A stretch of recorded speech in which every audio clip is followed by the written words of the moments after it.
اعوذ باللہ من الشیطان الرجیم۔ آیت نمبر 79 جو ابھی آپ نے کی ہے، فویل للذین یکتبون الکتاب، so woe to those who write the book بایدیہم ود دیئر اون ہینڈ ثم یقولون دین دے سے ھذا من عند Allah, this is from Allah, لیشتروا to barter by with it ثمنا قلیلا a little price، فویل لہم سو وہ ٹو them مما for what کتبت ایدیہم have written their hands، وویل لہم مما یکسبون and woe to them for what they earn۔ تو اب یہاں پر ان لوگوں کا بتایا جا رہا ہے، بنی اسرائیل ہی کی بات ہو رہی ہے کہ ان میں سے وہ لوگ ہیں جو کہ کتاب لکھتے ہیں، اور کتاب یہاں پر وحی الہی کہتے وہ یہ ہیں، لیکن وہ کرتے کیا ہیں، یکتبون الکتاب بایدیہم، اپنے ہاتھوں سے وہ کتاب لکھتے ہیں، پھر کہہ دیتے ہیں کہ یہی اللہ کے ہاں سے نازل شدہ حکم ہے۔ یعنی یہ نعوذ باللہ ریولیشن ہے۔ آپ یہ دیکھیں کہ دنیا میں اگر کسی نے کوئی بات نہ کہی اور وہ اس کے سر پہ لگا دی جائے اور یہ کہا جائے کہ فلاں نے مجھے یہ کہا تھا کہ میں یہ کہوں، تو یہ ایک تو بہت بڑا جھوٹ ہے، اور یہ کہ جس نے وہ کہا نہیں ہے وہ اس کے لیے یہ کتنی بڑی بات ہوگی نا، ٹھیک ہے۔ تو کہاں کہ اللہ سبحانہ تعالیٰ کے بارے میں یہ بات کی جائے کہ اللہ نے جو وحی اتاری ہی نہیں ہے، وہ یہ کہتے تھے کہ وہ اللہ نے اتاری ہے، حالانکہ وہ انہوں نے اپنی کتابوں سے لکھی ہوتی تھی، اپنے ہاتھوں سے لکھی ہوتی تھی، اور اس کا مقصد کیا ہوتا تھا کہ دنیا کے تھوڑے فائدے کما سکیں، جیسے آ رہا نا لیشتروا بہ ثمنا قلیلا، دنیا کا مال زیادہ بھی ہو نا، یعنی یہاں پہ ہو سکتا ہے ذہن میں یہ خیال ہے کہ اچھا تھوڑی سی قیمت کے لیے وہ یہ کرتے تھے، دنیا میں چاہے اگر وہ زیادہ بھی پرائس نظر آ رہی ہے تو وہ آخرت کے مقابلے میں تو کچھ بھی نہیں ہے، کیونکہ ایسے لوگوں کے لیے اوپر ہی فرمایا ہے فویل، ویل ویل جو ہے وہ جہنم کی ایک وادی کا بھی نام ہے، نعوذ باللہ۔ تو ان لوگوں کے لیے ہلاکت ہے جو یہ کام یہ کر رہے ہیں، اور فرمایا کہ فویل لہم مما کتبت ایدیہم، تو ان کے لیے ہلاکت ہے جو کچھ ان کے ہاتھوں نے لکھا اور جو وہ کمائیاں کرتے ہیں، کہ یہ ان کے جو ثمناً قلیلہ ہے، جو تھوڑا سا مول وہ لیتے ہیں، یہ ان کے کسی کام نہیں آنے والا، اور آخرت کے مقابلے میں تو ساری دنیا ہی کی حیثیت کچھ بھی نہیں ہے۔ جیسے حدیث کا مفہوم ہے نا کہ جنت میں ایک کوڑا، یہ جو لیدر سٹک ہوتی ہے نا جس سے جانوروں کو ہانکتے ہیں، جنت میں ایک کوڑا رکھنے کی جگہ دنیا اور ما فیہا سے بہتر ہے۔ یعنی ساری دنیا کو دیکھ لیں، اس کے جو بھی گولڈ، جولز اور جو بھی ڈالر، جتنی بھی کرنسیز ہیں، اور جو جس کے پیچھے بھی انسان دنیا میں پاگل ہے اور وہ دوسروں کے حق مارتا ہے یا دنیاوی فائدوں کے پیچھے پڑا ہوا ہے، اور یہاں تک کہ اللہ کے نام وہ چیزیں لگاتا ہے جو اللہ نے نہیں کہی ہیں، تو وہ سب بھی جنت میں صرف اتنی چھوٹی سی جگہ جہاں پر ایک لیدر سٹک آ جائے اس سے برابر بھی نہیں ہے۔ یعنی جنت کی جو نعمتیں ہیں ہمیشہ رہنے والی، اور اتنی وہ چمکدار ہیں اور نہ کبھی خراب اور پرانی ہونے والی، ہر وقت نئی اور نیا سے نیا مزہ دینے والی، تو اس کے مقابلے میں اگر دنیا میں انسان بہت پیسہ بھی کما لے اور وہ بھی ایسے کام کر کے، تو ثمناً قلیلہ ہی ہے، اس کے بدلے پھر ان کو پھر وہاں پر نعوذ باللہ ویل ہے، ہلاکت ہے۔ تو یہاں پر وہی جو ابھی میں نے بات کی تھی نا کہ بنی اسرائیلیوں میں پھر کچھ ایسے لوگ ہیں جن کو آج بھی آپ کو نعوذ باللہ مسلم امہ میں بھی مل جائیں گے، کہ لوگوں کو راضی کرنے کے لیے یا ان سے کچھ مال بٹورنے کے لیے ان کو اپنی مرضی کے فتوے دیتے ہیں، ٹھیک ہے، اور یعنی کہ جس طرح ان کی مرضی ہے اس طرح کی تعویلات کر دیتے ہیں، اور یعنی اپنی مرضی سے، ٹھیک ہے۔ اور یہاں پر چونکہ توریت کی بات ہو رہی ہے تو توریت کی حفاظت کی ذمہ داری انہی لوگوں پر ڈالی گئی تھی۔ قرآن کے لیے تو آیا نا ہم نے اس کو ذکر کو نازل کیا اور ہم ہی اس کی حفاظت کرنے والے ہیں، یعنی قرآن کی حفاظت کا ذمہ اللہ نے لیا، اس کے الفاظ، اس کے حروف، حتیٰ کہ اس کی پروننسیشن 7 مقامات یا جتنے بھی وہ حروف پہ پڑھا جاتا ہے، ڈفرینٹ ایریاز ہوتے ہیں نا، تو جیسے آپ کی پروننسیشن ڈفرینٹ ہو جاتی ہے کچھ کنٹریز میں جا کے، انگلش کی جیسے برٹش کی الگ ہے یا امریکہ کی یا اس کی کینیڈا کی، تو اسی طرح عربی کے جو حروف ہیں، جو لہجے ہیں، جو بھی چیزیں ہیں، پھر تجوید رولز ہیں، کیسے پڑھنا ہے، لکھنا کیسے ہے، پھر اس کی تشریح یعنی ایکسپلینیشن کیا ہے، وہ ویسے ہی ہم کریں گے جیسے ہمیں نبی صلی اللہ علیہ وسلم نے بتائی ہے، ٹھیک ہے۔ تو یہ ان سب چیزوں کی حفاظت کا ذمہ اللہ نے لیا، احادیث کا ذخیرہ ہمارے پاس محفوظ ہے، کوئی یعنی اگر قرآن کی کوئی آیت کی غلط تفسیر کرتا بھی ہے تو وہ اس پہ کسی کا اتفاق نہیں ہوتا، تمام علماء اس کو اوکے نہیں کرتے ہیں، ٹھیک ہے، یہ تو قرآن کی بات ہے، لیکن ان کی جو کتاب تھی اس کی حفاظت کی ذمہ داری انہی پر ڈالی گئی تھی۔ تو یہ کرتے کیا تھے کہ کہاں یعنی مصحف ختم ہوتا ہے، یعنی کہاں پر توریت کا ٹیکسٹ ہے اور کہاں سے ان کی اپنی بات شروع ہو جاتی ہے، انہوں نے یہ چیزیں گڑمٹ کر دی ہوئی تھی، ٹھیک ہے۔ اور پھر یہ کہ ان کو اس میں کوئی مسئلہ نہیں رہا تھا، نعوذ باللہ اتنے دلیر ہو گئے تھے کہ اللہ کے نام ان چیزوں کو تھوپتے تھے، حالانکہ یہ کتابیں اپنے ہاتھوں سے لکھتے تھے۔ تو اللہ تعالیٰ نے فرمایا کہ ان کے لیے وہاں پر پھر کچھ بھی نہیں ہے بلکہ ویل ہلاکت ہی ہے۔ پھر کہتے ہیں وَقَالُوا and they say لَن تَمَسَّنَا never will touch us النَّارُ the fire إِلَّا أَيَّامًا مَعْدُودًا except days for numbered۔ اور یہ بھی ان کی اپنی باتیں تھیں، وہ جو امانی اوپر آ رہا نا وہ اس طرح کی باتیں اپنے منہ سے کہتے۔ قُلْ say اتَّخَذْتُمْ have you taken عِنْدَ اللَّهِ from Allah عَهْدًا a covenant فَلَن يُخْلِفَ اللَّهُ so never will break Allah عَهْدَهُ his covenant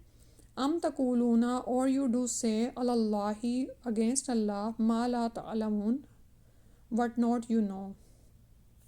اللہ عین کے ساتھ آئے نا تو یہ یعنی کہ اپوزیشن میں ہوتا ہے، ٹھیک ہے، یعنی اگینسٹ اللہ تم ایسی باتیں کرتے ہو۔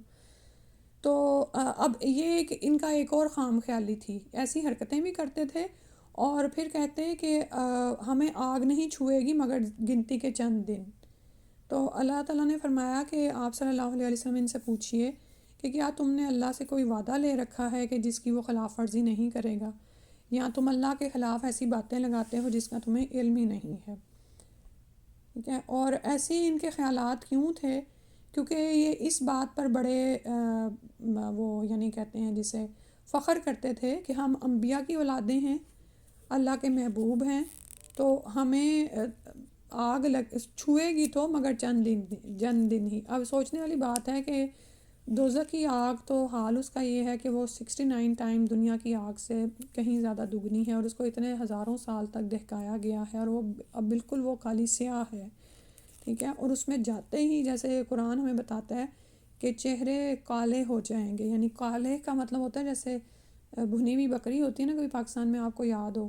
تو یعنی جاتے ہی یہ کھالیں جل جائیں گی، نعوذ باللہ من ذالک۔ تو ایسی آگ کچھ دن بھی بندے کو کیسے برداشت ہو سکتی ہے؟ اور پھر یہ کہ کچھ دن کی بعد بھی یہ ان کے اپنے ہی منہوں کی باتیں ہیں۔ اللہ تعالیٰ نے ان سے کوئی ایسا وعدہ نہیں لیا تھا کہ تم نے جتنے دن اللہ کی نافرمانی کی ہے بس اتنا ہی دن تمہیں دوزخ کی آگ چھوئے گی، اور یہ کہ تم اللہ کے چہیتے ہو۔ بلکہ ان کا تو حال یہ ہے کہ ان کو اگر کہا جائے کہ اگر تم جنت ہی یعنی تم جنت کے حقدار ہو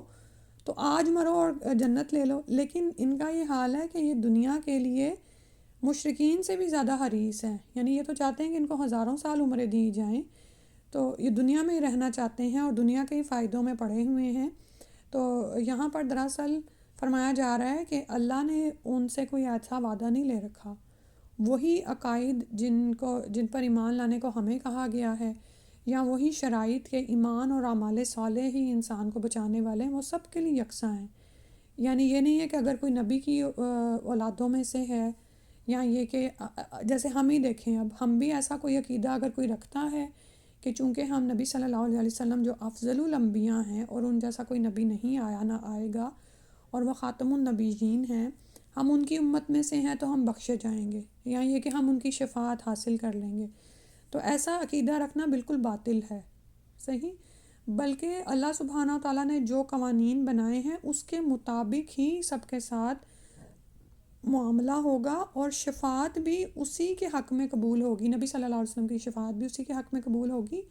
جس کے لیے اللہ چاہیں گے اور جو اس شفاعت کا مستحق ہوگا، ٹھیک ہے۔ تو یہاں پر یعنی فرمایا یہ جا رہا ہے کہ تم یہ اللہ پر ایسی باتیں کہہ رہے ہو جو تم جانتے نہیں ہو، ایسا اللہ کے ہاں کوئی ظلم نہیں ہے۔ پھر فرمایا بلا من کسب سیئۃ yes whoever earned evil وحاطت and surrounded him به with خطیئته his sins فاولئک so those اصحاب النار are the companions of the fire hum فیہا خالدون they will abide forever in it، ٹھیک ہے۔ تو اللہ تعالیٰ نے فرمایا ایسی بات نہیں ہے، بلکہ وہی جو قوانین سب کے لیے ہیں کہ جو غلطی کرے اور اس کے بعد بجائے توبہ کرنے کے وہ احاطت، وہ غلطی اس کو گھیر لے. گھیرنے کا مطلب یہ ہوتا ہے کہ وہ اس کی تعویل دینا شروع ہو جائے کہ ایسے ہوا تھا تو ایسے ہوا تھا تو مجھ سے یہ ہو گیا. ٹھیک ہے، ہوتا ہے نا بعض اوقات ہم یہ کر رہے ہوتے ہیں حالانکہ ہمیں نظر آ رہا ہوتا ہے کہ ہم نے غلطی کی ہے، ہمیں اس کی معافی مانگ لینی چاہیے. اس کو نا اب پیچھے ہم آدم علیہ السلام کا قصہ پڑھ چکے ہیں، اس کو سامنے رکھ لو کہ شیطان نے انکار کر دیا تھا اللہ کا حکم ماننے سے. لیکن جب اس کو کہا گیا کہ بھئی تم نے ایسا کیوں کیا، تو وہ بجائے رجوع کرتا، توبہ استغفار کرتا، وہ کہنے لگا کہ یا اللہ تو نے مجھے اس آدم کو سجدہ کرنے کو کہا اور میں نے نہیں کیا، تو اب مجھے یہاں پر یہ. اور پھر وہ کہنے لگا کہ میں آگ سے بنا ہوں اور یہ تو مٹی سے بنا ہے. ٹھیک ہے، وہ یعنی مختلف حجتیں دینے لگا آگے سے. تو اللہ تعالیٰ فرما رہے ہیں